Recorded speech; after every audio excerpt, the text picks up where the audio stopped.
Welcome to the Crazy Alchemist podcast, where alchemy, occultism, and strange history come alive. In the summer of 1663, a young Englishman named Philip Skippon walked down into a grotto cut from the rock below Heidelberg Castle and found the water machines still at work.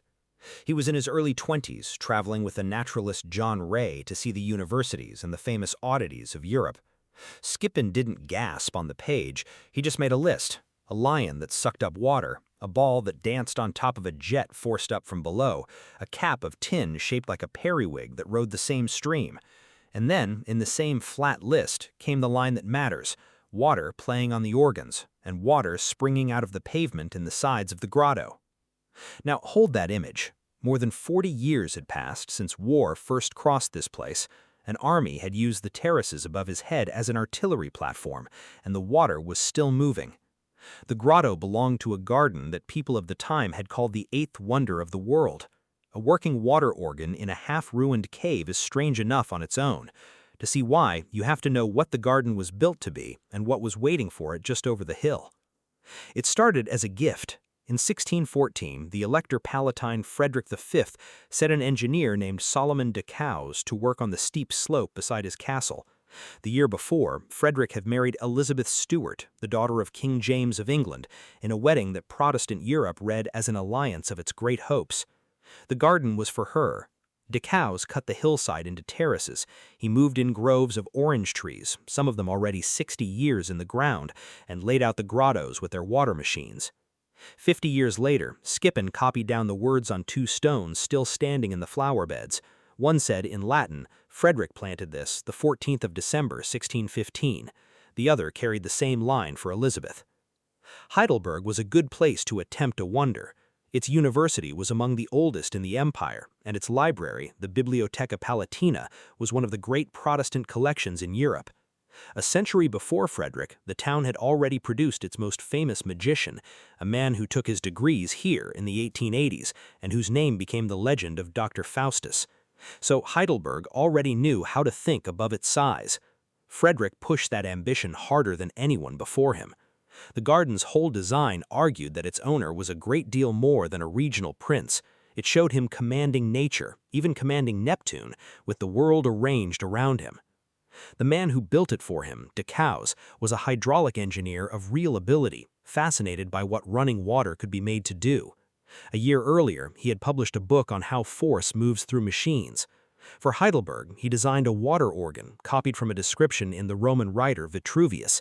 He designed clockwork birds that sang like nightingales and cuckoos, after a design from Heron of Alexandria. And he designed a recreation of the statue of Memnon, the ancient colossus that was said to sing when the morning sun struck it. His version used sunlight to heat sealed air and push the sound through hidden pipes. That Memnon, by the way, came from a real ruin, and an old one. Two colossal statues of a pharaoh in Thebes in Egypt stood at Thebes, and after an earthquake cracked one of them, it gave off a tone at dawn for about 200 years until Roman repairs silenced it. Greek and Roman tourists carved their names into its legs to record that they had stood there and heard the stones sing. So de Caus, in a German garden in 1615, was rebuilding a tourist attraction 2,000 years old. How much of all this got built is harder to say, and here the ground gets uncertain. The garden was never finished. The engraving that survives shows the whole planned program, but the people who keep the site today will tell you it's unclear how many of those designs were ever carried out before the work stopped. The elaborate Memnon may have stayed on paper. The water organ is firmer ground. Scholars once assumed it was never built, but an inventory from 1635 and Skippon's own ears in 1663 say otherwise. Whatever else was lost, water was playing on an organ in that grotto. It's worth pausing on the trick itself, a machine that turns moving water into sound, set inside a stone chamber with no visible hand working it. That is a very old idea. Build a chamber so the sound seems to come from nowhere, and the person standing inside it may hear a god. De Caus was hiding a bellows and letting the cave supply the wonder. The effect he was chasing, a thing that seems to run by itself, sat on the same line as that older magic. And the timing matters. The garden went up in the very years that a strange little book was stirring up German-speaking Europe. In 1614, a short anonymous tract announced the existence of a hidden brotherhood, the Rosy Cross, devoted to a coming reformation of all knowledge. A second tract followed the next year. The texts were almost certainly written by a circle of Lutheran scholars, and they promised a renewal of the sciences and a healing of a broken Christendom. The response was furious. Hundreds of pamphlets and books for and against within a few years. One early defender was arrested and sent to the galleys, which taught everyone else to publish without their names attached. Heidelberg sat near the center of that excitement. A publisher working in the region printed the lavish alchemical books of Michael Meyer and the Englishman Robert Flood, two of the loudest Hermetic voices of the day. Frederick's court was one of the places where that kind of work found money, and Meyer moved from court to court, carrying names and promises. In 1972, the historian Frances Yates made the bold claim. She put Frederick's Heidelberg at the very heart of the Rosicrucian moment and linked the manifestos, the alchemical books, the royal marriage, and the garden into one project, a hermetic dream of universal reform with this young couple at its center. To Yates, the garden itself was a model of that dream, set out in terraces and water. It is a powerful version of the story, and most historians now treat it with caution.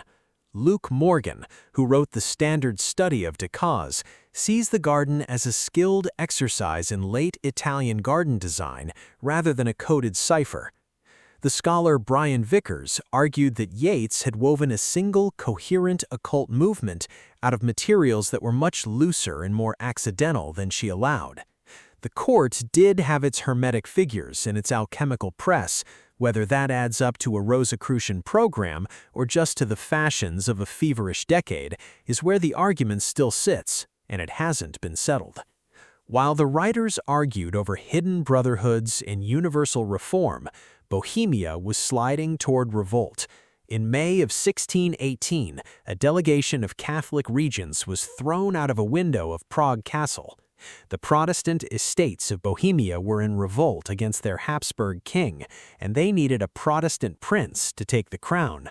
They offered it to Frederick, and in 1619, urged on by ambition and by hawkish advisors, he took it. That decision helped turn a regional revolt into a catastrophe that ran for 30 years. Frederick and Elizabeth were crowned in Prague, the old capital of court alchemy, and they reigned there for a single winter. In November 1620, his army was destroyed at the Battle of the White Mountain, just outside the city. He lost Bohemia and then the Palatinate itself, and he spent the rest of his life as the Winter King, a sovereign of nowhere. The temptation is to draw a straight line from the dream to the disaster, but the line doesn't hold. Dynastic rivalry and religious fear were already enough to drive the war. Still, Yates's instinct wasn't foolish. The same overconfident court that built a small cosmos out of water also placed impossible hopes on one young couple and then watched that couple gamble away a crown they could not keep. The mystical confidence and the political appetite lived in the same place at the same time.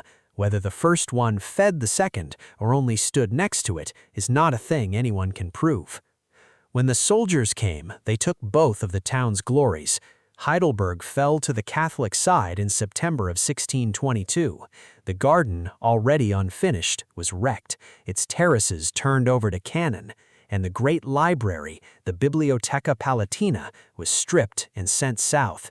The following year, a papal agent took roughly 3,700 manuscripts, along with 13,000 printed books, over the Alps to Rome, a gift from the victorious Catholic Duke to the Pope.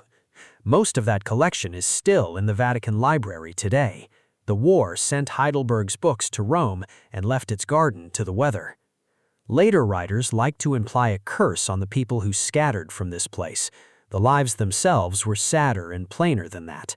Frederick died of a fever in 1632, still trying to win his lands back. De Caus had already left in 1619 for a post in Paris, where he died a few years later.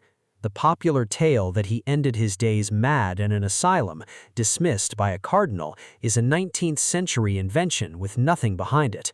And Inigo Jones, the famous English architect often folded into this story, was only ever a visitor. He came to Heidelberg with the wedding party in 1613 and talked gardens with Frederick and de Caus, but he did not design the place. And yet, when Frederick and Elizabeth's own son came back to a ruined palatinate after the war, he kept a gardener on for an odd reason. The record of the man's appointment in October of 1661 says he was needed for the putty and the soldering work on the grotto works.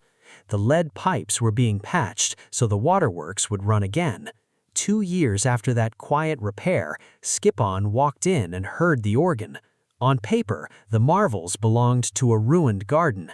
In fact, somebody had been patching the pipes, and a young naturalist found them at it, water moving through Vitruvius's pipes in a cave under a castle that had lost its war. The garden had been a gift between two people, and the marriage it celebrated turned into something rarer than its politics. Frederick and Elizabeth married on Valentine's Day in 1613 and had 13 children. When the crown was lost, she followed him into exile in The Hague rather than retreat to her father's court in England, and she stayed beside him through the 12 years he spent trying to get the Palatinate back. He died suddenly, and she never remarried.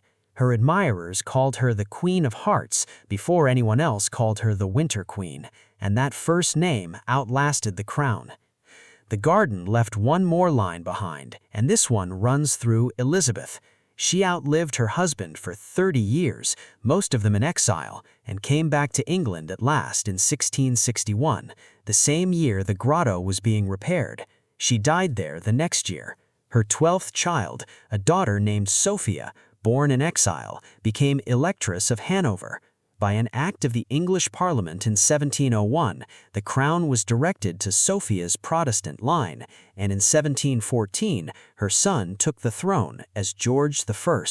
Every British monarch since has descended from the Winter Queen of the Heidelberg Garden. The garden is a free public park now. The great terraces survive, so do the staircases and the broken pieces of the grotto, and a sandstone river god still lies among the rocks where the waterworks once ran.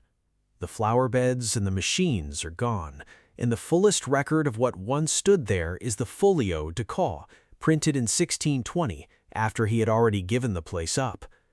2 stones in the beds once said that Frederick planted this, and Elizabeth, dated to a December before the crown and before the long war that took it. For a little while, a garden could be a gift, and a hillside could hold the shape of the world. They could not know how soon that world would break.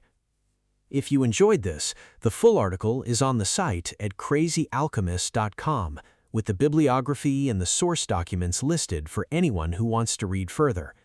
Subscribe wherever you get your podcasts for more on the history of esotericism and the dark corners of belief.